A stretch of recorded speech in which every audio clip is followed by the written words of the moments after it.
নোয়াখালী সদর উপজেলাতে BNP chairperson সাবেক প্রধানমন্ত্রী বেগম খালেদা জিয়ার সুস্থতা ও দীর্ঘায়ু কামনায় দোয়া ও মিলাদ মাহফিলের আয়োজন করা হয়েছে।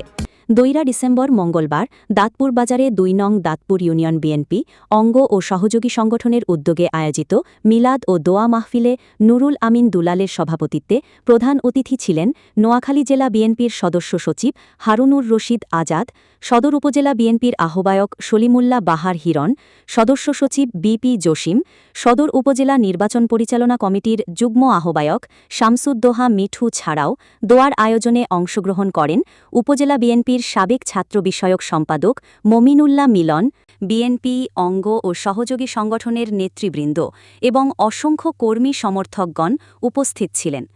অনুষ্ঠানে সাবেক প্রধানমন্ত্রী বিএনপি চেয়ারপারসন বেগম খালেদা জিয়ার সুস্থতা ও দীর্ঘায়ু কামনায় বিশেষভাবে দোয়া করা হয়েছে।